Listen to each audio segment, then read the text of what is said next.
नमस्ते बच्चों, एक बार फिर मैं इस वीडियो में आप सभी का स्वागत करती हूँ। आज हम व्याकरण के अंतर्गत रचना के आधार पर वाक्य के प्रकार के बारे में जानकारी प्राप्त करेंगे। सबसे पहले हम वाक्य की परिभाषा के बारे में जानेंगे, उसके बाद वाक्य के अंग के बारे में जानेंगे और उसके बाद वाक्य के प्रकार के बारे में जानेंगे। तो मैं आपसे प्रश्न करती हूँ कि वाक्य किसे कहते हैं। मैं आपसे प्रश्न कर रही हूँ, वाक्य किसे कहते हैं। आप कहेंगे शब्दों के समूह को वाक्य कहते हैं। तो क्या शब्दों के समूह से वाक्य बन सकता है, एक सार्थक वाक्य बन सकता है? आप बताइए, मैं आपको कुछ। तो आइए देखते हैं शब्दों के समूह को। जाएगा, पटना, आज, रमेश। जाएगा, पटना, आज, रमेश। अब देखिए आप, ये शब्दों का समूह है, शब्दों का समूह है, लेकिन व्याकरणिक और व्यवस्थित ढंग से ये लगाया नहीं गया है, इसलिए इन सारे शब्दों से वाक्य की सार्थकता व्यक्त नहीं हो रही है। अगला है वाक्य आपका, खाता हूं फल मैं। खाता हूं फल मैं।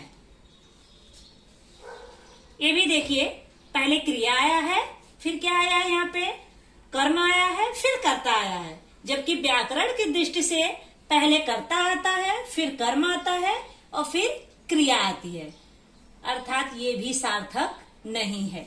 अब मैं आपको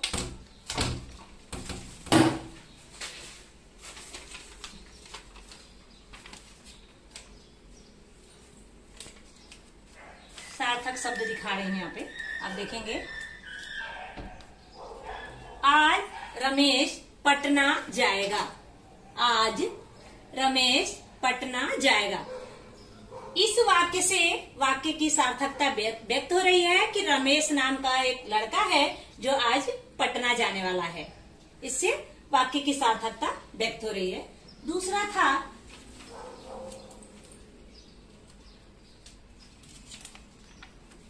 था मैं फल खाता हूं। पहले कर्ता, फिर कर्म, फिर क्रिया। इस प्रकार जब हम वाक्यों को व्यवस्थित और क्रमबद्ध तरीके से लिखते हैं, तब जाके वाक्य की सार्थकता व्यक्त होती है। तो वाक्य आप समझ गए आप किसे कहते हैं। तो शब्दों का वह समूह जिससे कोई सार्थक अर्थ निकले, उसे ही हम क्या कहते हैं, वाक्य कहते हैं। तो आइए वाक्य की परिभाषा को देखते हैं। पदों का व्याकरणिक, व्यवस्थित और सार्थक रूप जो किसी भाव या विचार को व्यक्त करने की दृष्टि से पूर्ण हो, उसे हम क्या कहते हैं, वाक्य कहते हैं। पदों का, एक बार फिर परिभाषा को जान लेते हैं। पदों का व्याकरणिक, व्यवस्थित और सार्थक रूप जो किसी भाव या विचार को व्यक्त करने की दृष्टि से पूर्ण हो, उसे हम क्या कहते हैं, वाक्य कहते हैं। मतलब उसको सबसे पहले व्यवस्थित ढंग से लगाना चाहिए ताकि उसका अर्थ जो है सही व्यक्त हो, सही पता चले। जैसे हम देखेंगे, बच्चे पानी में भीग रहे हैं। देखिए उदाहरण है, बच्चे पानी में भीग रहे हैं। अब यहाँ पे बच्चों का पानी में भीगना बता रहा है वाक्य कि कुछ बच्चे हैं जो पानी में भीग रहे हैं। दूसरा है, सोहन परीक्षा की तैयारी करता है। और दूसरे में क्या बता रहा है, सोहन नाम का एक लड़का है जो परीक्षा की तैयारी कर रहा है या करता है। ये जो है, और इन दोनों वाक्यों से वाक्य की सार्थकता व्यक्त हो रही है। अर्थात जब सार्थक अर्थ जिसका निकलेगा, उसे ही हम क्या कहेंगे, वाक्य कहेंगे। अब हम देखते हैं वाक्य के अंग की तरफ। वाक्य के अंग कितने होते हैं? तो वाक्य के कितने अंग होते हैं? वाक्य के मुख्य 2 अंग होते हैं। पहला उद्देश्य और दूसरा विधेय। पहला उद्देश्य और दूसरा विधेय। अब जानते हैं उद्देश्य किसे कहते हैं। उद्देश्य में वाक्य में जिसके बारे में कुछ कहा जाए उसे उद्देश्य कहते हैं। वाक्य में जिसके बारे में कुछ कहा जाए उसे उद्देश्य कहते हैं। अब उद्देश्य किसे कहते हैं? जो कर्ता हो होता है, वाक्य में जो कर्ता होता है उसे उद्देश्य, चाहे वो कर्ता हो चाहे वो कर्ता का विस्तार हो, उसे हम क्या कहते हैं? उद्देश्य कहते हैं। मतलब जिसके बारे में वाक्य में सारी बातें हुई है वही आपका क्या है? उद्देश्य है। उदाहरण के माध्यम से देखते हैं कि उद्देश्य क्या है। जैसे पन्ना हीरे की खानों के लिए प्रसिद्ध है। हीरे के खानों के लिए क्या प्रसिद्ध है? पन्ना। अर्थात ये वाक्य सारा किसके बारे में कहा गया है? पन्ना के बारे में। तो पन्ना क्या हो गया आपका? उद्देश्य। दूसरा, काठमांडू नेपाल की राजधानी है। नेपाल की राजधानी क्या है या कौन सी है? कहाँ है? काठमांडू। अब एक काठमांडू क्या हो गया? उद्देश्य, क्योंकि काठमांडू के बारे में ही वाक्य में बताया गया है। उद्देश्य क्या है? वाक्य में जिसके बारे में कुछ कहा जाए वो आपका क्या होता है? उद्देश्य होता है। दूसरा है आपका विधेय। विधेय क्या है? वाक्य में उद्देश्य के बारे में जो कुछ कहा जाए उसे क्या कहते हैं? विधेय कहते हैं। वाक्य में उद्देश्य के बारे में जो कुछ कहा जाए उसे क्या कहते हैं? विधेय कहते हैं। जैसे राजू शिमला घूमने जा रहा है। राजू शिमला घूमने जा रहा है। कौन शिमला घूमने जा रहा है? राजू। तो यहाँ पे अगर विधेय देखेंगे तो शिमला घूमने जा रहा है, ये क्या हो जाएगा आपका? विधेय। क्योंकि उद्देश्य क्या है? राजू। यहाँ राजू के बारे में बताया जा रहा है कि राजू शिमला घूमने जा रहा है। तो हमने पढ़ा कि उद्देश्य के बारे में जो कुछ कहा जाए, तो राजू के बारे में कहा जा रहा है कि वो शिमला घूमने जा रहा है, तो ये क्या हो गया आपका? विधेय। और राजू क्या हो गया आपका? उद्देश्य। अगला, रमा गाना गाती है। अब यहाँ गाना गाती है क्या हो गया आपका? विधेय। और कौन गाना गाता है? रमा। रमा के बारे में वाक्य बताया गया है, इसलिए रमा क्या हो गया आपका? उद्देश्य। ऐसे ही वाक्य में कभी कभी ऐसा होता है, ये तो कर्ता है, कभी कभी कर्ता का जो विस्तार होता है वो उद्देश्य होता है, और जो क्रिया का विस्तार होता है वो विधेय होता है। कभी कभी ऐसा भी उदाहरण आ गया कि रमा का भाई आलोक विद्यालय जाता है। रमा का भाई आलोक। आलोक क्या है आपका? कर्ता। रमा का भाई आलोक, तो रमा का भाई आलोक ये क्या हो गया आपका? उद्देश्य हो गया। मतलब कभी कभी जहां कर्ता का विस्तार होता है ऐसा भी वाक्य आ सकता है, तो जहां भी कर्ता का विस्तार होगा वो आपका क्या होगा? उद्देश्य। और जहां पे क्रिया का विस्तार होगा वो आपका क्या हो गया? विधेय। तो मुझे लगता है कि आपको वाक्य के अंग के बारे में समझ गए होंगे कि वाक्य के अंग क्या हैं, उनके बारे में उदाहरण के माध्यम से आपको समझ में आ गया होगा। अब देखते हैं वाक्य के प्रकार की तरफ। वाक्य के मुख्य कितने प्रकार हैं? तो वाक्य के मुख्य 2 प्रकार हैं। कौन कौन से? रचना के आधार पर वाक्य के प्रकार, अर्थों के आधार पर वाक्य के प्रकार। रचना के आधार पर वाक्य के प्रकार, अर्थों के आधार पर वाक्य के प्रकार। हमें पढ़ना है रचना के आधार पर वाक्य के प्रकार। मैं आपको बता दूं कि रचना के आधार पर वाक्य के 3 प्रकार हैं: सरल वाक्य, संयुक्त वाक्य और मिश्र वाक्य। सरल वाक्य, संयुक्त वाक्य और मिश्र वाक्य। और अर्थों के आधार पर वाक्य के 6 प्रकार हैं: विधानार्थक वाक्य, निषेधार्थक वाक्य, प्रश्नार्थक वाक्य, आज्ञार्थक वाक्य, विस्मयादिबोधक वाक्य और संदेश सूचक वाक्य। ये आपके हैं अर्थों के आधार पर वाक्य के प्रकार। अर्थों के आधार पर वाक्य के 6 प्रकार हैं और रचना के आधार पर वाक्य के 3 प्रकार हैं। तो आज हम लोग रचना के आधार पर वाक्य के तीनों प्रकार के बारे में जानकारी प्राप्त करेंगे। तो प्यारे बच्चों, जैसा कि मैं आपको बताई कि रचना के आधार पर वाक्य के प्रकार में पढ़ना है, तो रचना के आधार पर वाक्य के कितने प्रकार हैं? तो रचना के आधार पर वाक्य के 3 प्रकार हैं। कितने प्रकार हैं? 3 प्रकार: सरल वाक्य, संयुक्त वाक्य और मिश्र वाक्य। सरल वाक्य, संयुक्त वाक्य और मिश्र वाक्य। सबसे पहले जानेंगे सरल वाक्य के बारे में। सरल वाक्य को साधारण वाक्य भी कहते हैं। जिस वाक्य में एक ही उद्देश्य और एक विधेय होता है उसे सरल वाक्य कहते हैं। इसमें मुख्य क्रिया एक ही होती है।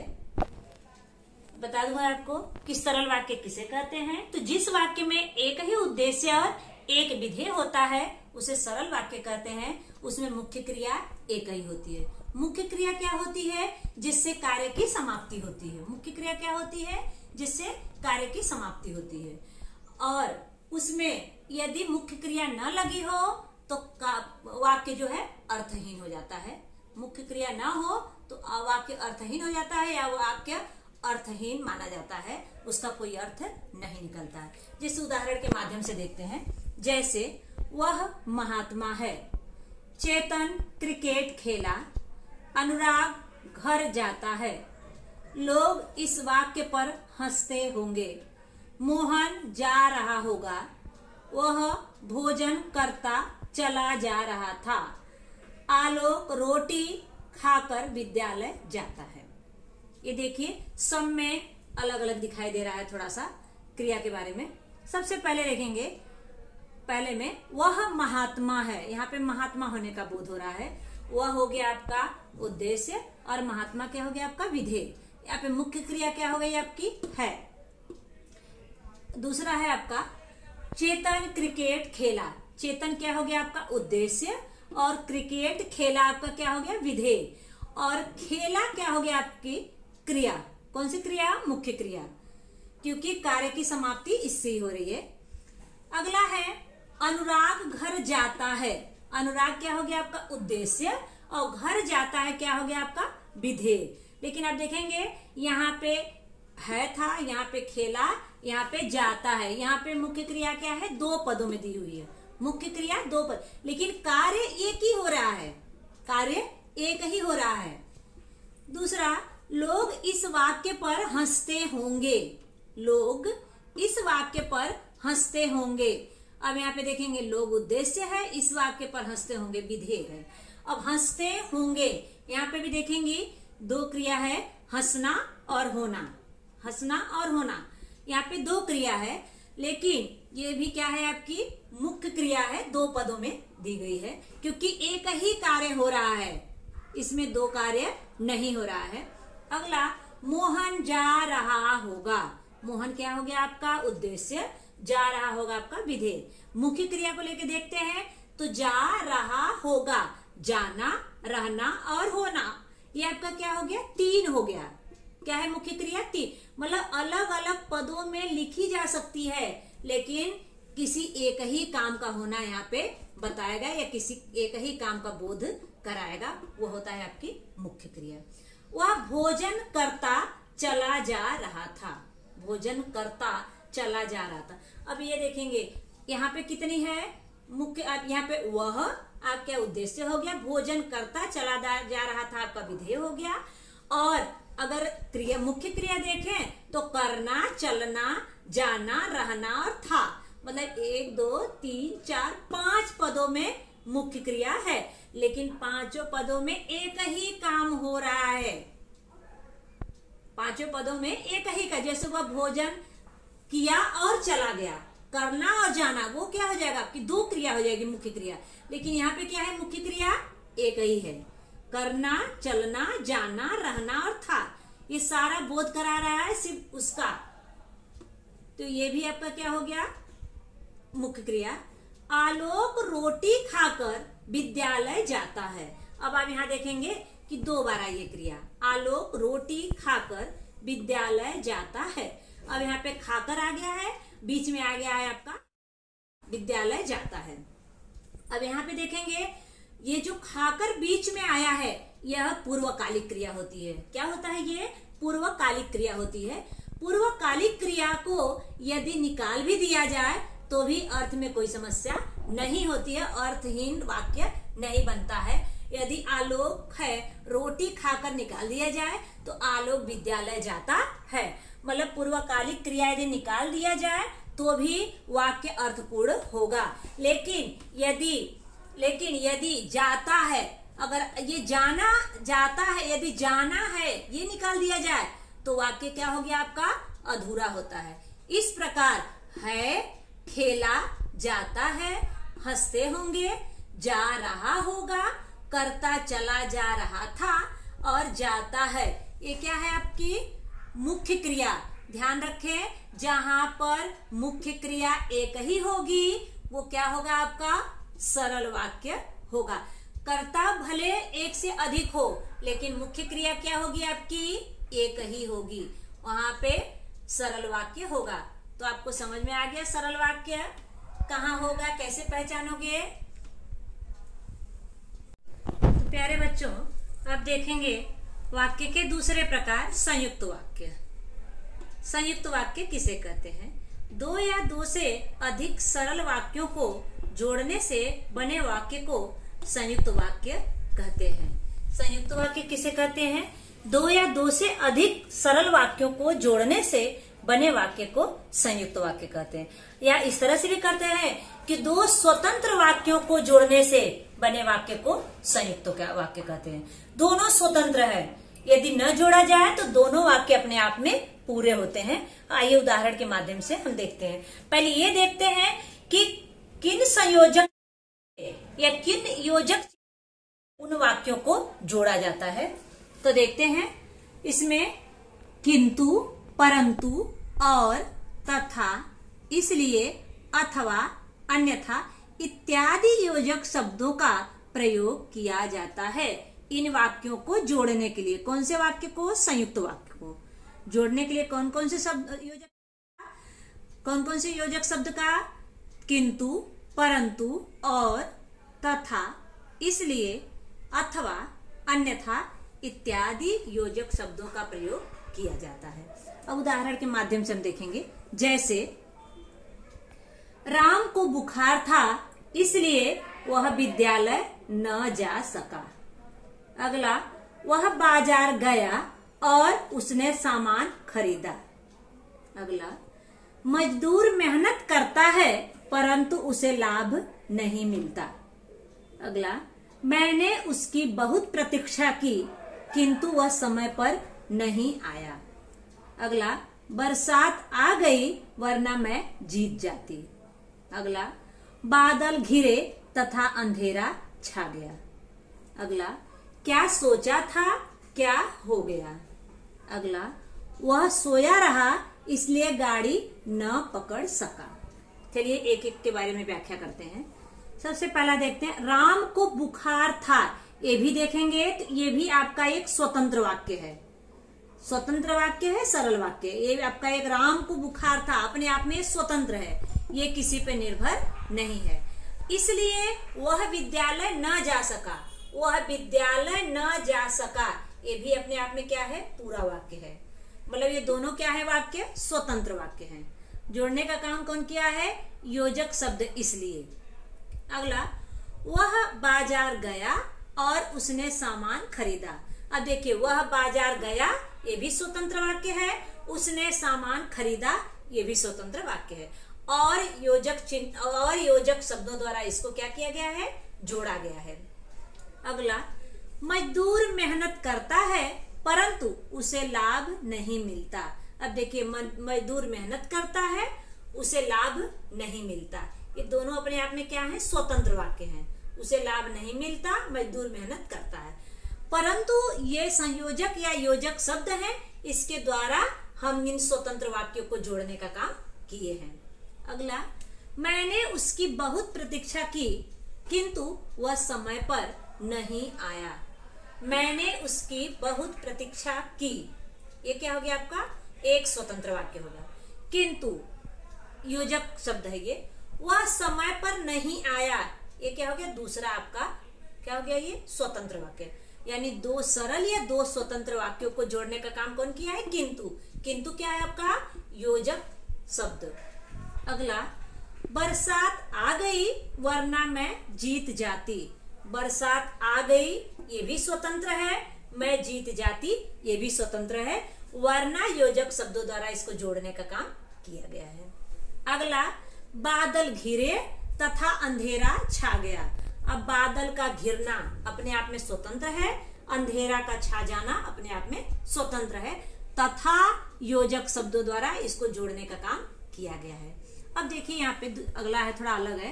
क्या सोचा था क्या हो गया। अब यहाँ पे देखेंगे योजक शब्द का प्रयोग नहीं किया। कभी कभी ऐसा होता है कि योजक शब्द का लोप होता है। यहाँ पे क्या हो गया? लोप हुआ है। क्या सोचा था और क्या हो गया, और नहीं लगा है, ऐसा भी हो सकता है। लेकिन आपको पहचानना है क्या सोचा था क्या हो गया, मतलब यहाँ पे क्या है आपका दो वाक्य है, तो ये भी क्या हो गया आपका संयुक्त वाक्य। अगला, वह सोया रहा इसलिए गाड़ी न पकड़ सका। अब वह सोया रहा ये भी स्वतंत्र वाक्य है, गाड़ी न पकड़ सका ये भी स्वतंत्र वाक्य है। जोड़ने का काम कौन किया है, इसलिए क्या है आपका योजक शब्द। अब यहाँ पे मैं आप दोनों में अंतर बता दूं, कौन सा, सरल वाक्य और संयुक्त वाक्य में अंतर बता दूं कि हमने सरल वाक्य में पढ़ा कि एक ही मुख्य क्रिया होती है, लेकिन इसमें देखेंगे था और जाना सकना, यहाँ पे दो मुख्य क्रिया है। यहाँ पे देखेंगे दो मुख्य क्रिया आई हुई है, इसलिए यहाँ पे क्या होगा आपका संयुक्त वाक्य। फिर बाजार जाना और खरीदना, यहाँ पर भी देखेंगे दो मुख्य क्रियाओं का प्रयोग किया गया है, इसलिए क्या है आपका संयुक्त वाक्य। अगला, मेहनत करना, करता है और मिलना, ये भी क्या है आपका मुख्य क्रिया है। दो मुख्य क्रियाएं यहाँ पर भी आई हैं, इसलिए भी क्या हो गया आपका संयुक्त वाक्य। मैंने उसकी प्रतीक्षा की, करना और आना, ये भी क्या है आपकी मुख्य क्रिया। देखेंगे दो मुख्य क्रिया यहाँ पे प्रयोग किया गया है, जबकि सरल वाक्य में एक ही मुख्य क्रिया होती है, चाहे वो कई पदों में क्यों न हो। अगला, बरसात आ गई, आज आना, आ जाना और जीत जाना, यहाँ भी जाना, यहाँ पर भी क्या हो गया आपकी दो मुख्य क्रिया हो गई है, इसलिए क्या है आपका संयुक्त वाक्य। बादल, यहाँ पर घिरना और छा जाना, यहाँ पर भी दो मुख्य क्रियाएं हैं, इसलिए ये भी क्या है आपका संयुक्त वाक्य। क्या सोचा था क्या हो गया, यहाँ पर देखेंगे सोचना और होना, यहाँ पर भी दो मुख्य क्रियाएं हैं। यहाँ पर देखेंगे कि यहाँ पर योजक शब्द का लोप है, लेकिन दोनों वाक्य स्वतंत्र है, और दोनों वाक्य के बाद यहाँ पे हम देखेंगे कि मुख्य क्रियाएं दो आई हुई हैं, सोचा था और हो गया, ये क्या है आपकी दोनों मुख्य क्रिया है, इसलिए दो मुख्य क्रिया है, तो क्या होगा आपका संयुक्त वाक्य। वह सोया रहा इसलिए गाड़ी न पकड़ सका। अब यहाँ पे रहा, सोना, रहना और पकड़ना, सकना, ये क्या हो गया आपका दो मुख्य क्रिया हो गई। यहाँ पर भी मुख्य क्रिया और यहाँ पर भी मुख्य क्रिया, क्योंकि एक वाक्य यहाँ पूरा हो रहा है और एक वाक्य यहाँ पूरा हो रहा है, इसलिए यहाँ पे देखेंगे इसलिए और परंतु, किंतु, वरना, तथा, और इसमें देखेंगे योजक शब्द का लोप है, इसलिए ये सारा क्या है आपका संयुक्त वाक्य, क्योंकि ये सारे योजक शब्द क्या करते हैं, दो स्वतंत्र वाक्यों को जोड़ने का काम करते हैं, दो स्वतंत्र वाक्यों को जोड़ने का काम करते हैं। और ये भी ध्यान रखना है कि यहाँ पे मुख्य क्रिया क्या होगी, दो या दो से अधिक होगी, मुख्य क्रिया दो या दो से अधिक होगी, जबकि सरल वाक्य में भले कई पद में हो लेकिन मुख्य क्रिया एक ही होगी। तो प्यारे बच्चों, अब चलते हैं वाक्य के तीसरे प्रकार मिश्र वाक्य पे। मिश्र वाक्य, इसको मिश्रित वाक्य भी कहते हैं। मिश्र वाक्य किसे कहते हैं, जिन वाक्यों की रचना एक से अधिक ऐसे वाक्यों से हुई हो जिसमें एक वाक्य प्रधान तथा अन्य गौड़ हो, उन्हें क्या कहते हैं, मिश्र वाक्य कहते हैं। जिन वाक्यों की रचना एक से अधिक ऐसे उपवाक्यों से हुई हो जिसमें एक प्रधान वाक्य और दूसरा क्या होता है, गौड़ वाक्य होता है, उसे मिश्र वाक्य कहते हैं। मिश्र वाक्य में एक वाक्य दूसरे पे निर्भर होता है, उसमें प्रधान एक, मुख्य एक ही होता है या प्रधान एक ही होता है, आश्रित एक से अधिक भी हो सकते हैं। तो आइए उदाहरण के माध्यम से इसको समझते हैं, देखते हैं। जैसे, यह वही भारत देश है जिसे कभी सोने की चिड़िया कहा जाता था।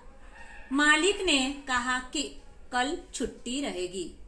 जो छात्र परिश्रम करते हैं वही सफल होते हैं। जब गीता ने मेहनत की तब वह प्रथम आई। जैसे ही सूर्यास्त हुआ चारों तरफ अंधेरा छा गया। बाहर आकर मैंने जो दृश्य देखा उसने मुझे एकाएक स्तब्ध कर दिया। मुझे स्वयं प्रतीत होने लगा कि मैंने यह काम अच्छा नहीं किया है। अब यहाँ पर भी देखेंगे कि यहाँ पे योजक चिन्ह जोड़ने का काम हुआ है। यहाँ पे योजक चिन्ह यहाँ पे है, जिसे, कि, जो, वही, तब, जैसे, जो, उसने, कि, ये आपके क्या है, योजक चिन्ह है। अब यहाँ पे देखिए इसको पहचानने का तरीका, यह वही भारत देश है, यह वही भारत देश है। कौन सा भारत देश है, एक दूसरे पे निर्भर है, जिसे कभी सोने की चिड़िया कहा जाता था। एक दूसरे पे निर्भर हुआ यहाँ पे, ये पता, यह वही भारत देश है। तो कौन भारत देश है? जिसे कभी सोने की चिड़िया कहा जाता था। मतलब ये एक वाक्य दूसरे पे क्या है? निर्भर है। अगला, मालिक ने कहा कि कल छुट्टी रहेगी। मालिक ने कहा कि क्या कहा? कल छुट्टी रहेगी। तो यहाँ पर भी एक वाक्य दूसरे पे, कल छुट्टी रहेगी, तो किसने कहा? मालिक ने कहा। किसने कहा? मालिक। मतलब पहला वाक्य दूसरे पे निर्भर है। जो छात्र परिश्रम करते हैं वही सफल होते हैं। सफल कौन होते हैं? जो छात्र परिश्रम करते हैं। सफल कौन होते हैं? जो छात्र परिश्रम करते हैं। समझ में आया? मतलब यहाँ भी एक वाक्य दूसरे पे निर्भर है। जब गीता ने मेहनत की तब वह प्रथम आई। वह कब प्रथम आई? जब गीता मेहनत की। मतलब पहला क्या हो गया? दूसरे पे निर्भर हो गया। जैसे ही सूर्यास्त हुआ चारों तरफ अंधेरा छा गया। जैसे ही सूर्यास्त हुआ, सूर्यास्त हुआ तो क्या हुआ? चारों तरफ अंधेरा छा गया। बाहर आके मैंने जो दृश्य देखा उसने मुझे एकाएक स्तब्ध कर दिया।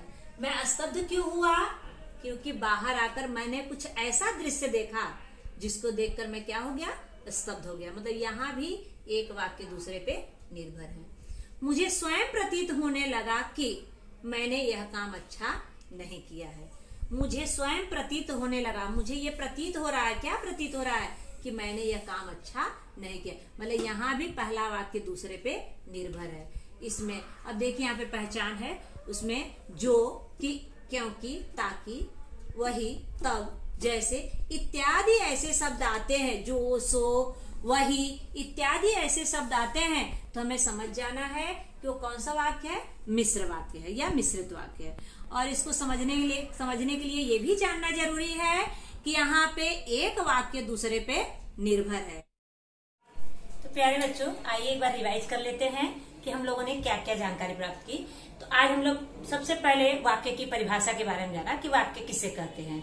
तो पदों का व्याकरणिक, व्यवस्थित और सार्थक रूप जो किसी भाव या विचार को व्यक्त करने की दृष्टि से पूर्ण हो, उसे हम क्या कहते हैं? वाक्य कहते हैं। फिर हमने वाक्य के अंग के बारे में जानकारी प्राप्त की। वाक्य के कितने अंग होते हैं? तो वाक्य के मुख्य 2 अंग होते हैं, उद्देश्य और विधेय। उद्देश्य क्या होता है? कर्ता या कर्ता का विस्तार जिसमें होता है वो उद्देश्य होता है। क्रिया या क्रिया का विस्तार जहाँ होता है वो विधेय होता है। उसके बाद हमने जानकारी प्राप्त की कि वाक्य के कितने प्रकार होते हैं। तो वाक्य के 2 प्रकार के बारे में जानकारी प्राप्त हुई। पहला रचना के आधार पर और दूसरा अर्थों के आधार पर। तो आज हम लोग रचना के आधार पर वाक्य के प्रकार के बारे में जानकारी प्राप्त की। तो रचना के आधार पर वाक्य के मुख्य कितने प्रकार? 3 प्रकार, सरल वाक्य, संयुक्त वाक्य और मिश्र वाक्य। सरल वाक्य, संयुक्त वाक्य और मिश्र वाक्य। सरल वाक्य किसे कहते हैं? सरल वाक्य में एक उद्देश्य और एक विधेय होता है और मुख्य क्रिया एक ही होती है। ध्यान रखना है, मुख्य क्रिया एक ही होती है। यदि कोई बीच में क्रिया आई है तो वो क्रिया पूर्वकालिक क्रिया होगी, वो मुख्य क्रिया नहीं होगी। मुख्य क्रिया क्या है? मुख्य क्रिया के बिना वाक्य अर्थहीन होता है, इसलिए मुख्य क्रिया का होना जरूरी है। इसमें मुख्य क्रिया कई, आप देखेंगे उदाहरण के माध्यम से, मुख्य क्रिया कई पदों में लिखी जा रही है लेकिन किसी एक ही काम का होना वहां पे सूचित हो रहा है। उसके बाद दूसरा प्रकार हमने पढ़ा संयुक्त वाक्य। संयुक्त वाक्य किसे कहते हैं? संयुक्त वाक्य में 2 स्वतंत्र वाक्यों को जोड़ने का काम जो होता है वो संयुक्त वाक्य होता है। 2 स्वतंत्र वाक्य, दोनों स्वतंत्र होंगे, उसे हम क्या कहेंगे? संयुक्त वाक्य कहते हैं। तीसरा हमने पढ़ा मिश्र वाक्य। मिश्र वाक्य में एक प्रधान होता है और उसके बाद 1 या 2 जो होते हैं आश्रित वाक्य होते हैं, यानी प्रधान वाक्य 1 होता है और आश्रित वाक्य 1 से अधिक भी हो सकते हैं। ध्यान रखना है, मिश्र वाक्य में एक वाक्य दूसरे पे निर्भर होता है तो उससे पता चल जाता है कि ये मिश्र वाक्य है। मतलब संयुक्त और मिश्र में क्या है? संयुक्त दोनों स्वतंत्र हैं और मिश्र में एक दूसरे पे निर्भर होते हैं। इस प्रकार आज हम लोग रचना के आधार पर वाक्य के प्रकार के बारे में जानकारी प्राप्त की। धन्यवाद बच्चों।